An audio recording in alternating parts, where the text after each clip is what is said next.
My grandmother was a lively, caring, wonderful woman who remained very active late in her life. One spring day, after an unusual April blizzard, she stepped out of her apartment on her way to her weekly bridge game. She fell on the ice in an event that led to an open ankle fracture and changed the course of the remainder of her life.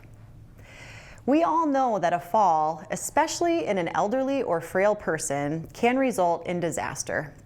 Major fall-related injuries, such as hip fractures, can sometimes precede abrupt decline in function and death in the worst cases.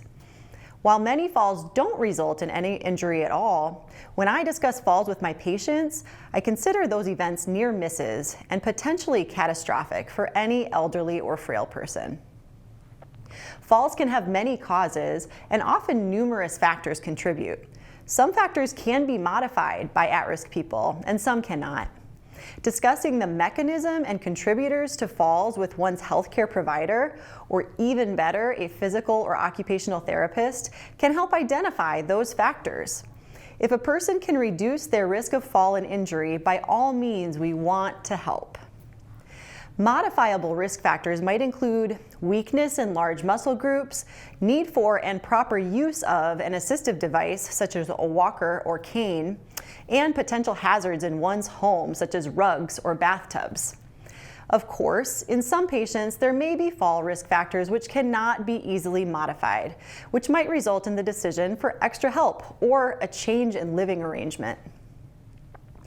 After my grandmother's ankle fracture, she had a rocky course. She endured surgeries, bone infection, hospitalizations, and other medical complications.